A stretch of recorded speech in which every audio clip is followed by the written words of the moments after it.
Seperti yang kita tahu, individu otistik sering mengalami kesulitan dalam mengenali wajah dan memahami ekspresi emosional. Mereka juga kerap menghindari kontak mata. Pertanyaannya, apakah ini akibat dari pola pembelajaran? Atau memang ada perbedaan secara neurofisiologis pada otak individu otistik? Nah, pada video kali ini, kami akan mengulas sebuah paper yang bisa menjawab pertanyaan kita. Tapi sebelum lanjut ke topik utama, jangan lupa like, subscribe, komen dan share agar kami lebih semangat membuat konten edukatif untuk orang tua anak autisme. Nah, penelitian yang akan kami bahas kali ini akan mengkaji respons otak individu otistik terhadap wajah seseorang dengan fokus pada bagian gyrus fusiformis. Gyrus fusiformis adalah area otak yang berperan dalam mengenali wajah. Selain itu, penelitian ini juga mengkaji respons amigdala individu otistik terhadap wajah seseorang. Nah, amigdala sendiri terkait dengan respons emosional manusia. Terus, apa sih hasil penelitiannya?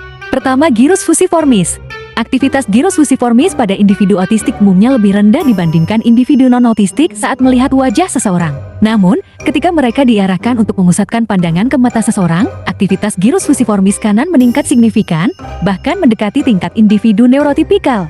Ini menunjukkan bahwa rendahnya aktivitas gyrus fusiformis lebih dipengaruhi oleh kebiasaan tidak melakukan kontak mata, bukan gangguan bawaan di otak. Kedua, amigdala. Meskipun aktivitas gyrus fusiformis meningkat saat melakukan kontak mata, respons di amigdala tetap rendah loh. Artinya, meskipun mengubah pola pandangan dengan sengaja dapat meningkatkan pemrosesan visual, itu tidak serta-merta memperbaiki aspek emosional atau sosial pada individu otistik. Terus, seperti apa dong hubungan antara gyrus fusiformis dan amigdala pada individu otistik? Ternyata, hubungan antara pemrosesan wajah yaitu gyrus fusiformis dan respons emosional yaitu amigdala lebih lemah pada individu otistik dibandingkan kelompok non-otistik. Ini menegaskan bahwa tantangan sosial pada autisme tidak hanya terkait dengan pemrosesan visual, tetapi juga dengan aspek emosional yang lebih kompleks. Terus, apa dong dampak penelitian ini untuk kita?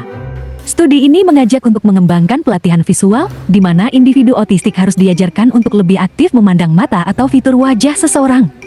Sebab, intervensi ini berpotensi meningkatkan keterampilan pengenalan wajah dan interaksi sosial. Tapi, karena aktivitas amigdala tetap rendah meskipun pola pandangan dimanipulasi, intervensi berbasis visual saja mungkin tidak cukup.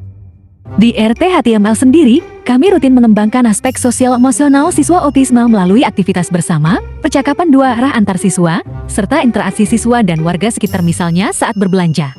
Perlu ada pendekatan multidisiplin yang menggabungkan pelatihan visual dengan terapi sosial emosional untuk mengembangkan aspek sosial emosional individu otistik dalam mengenali wajah.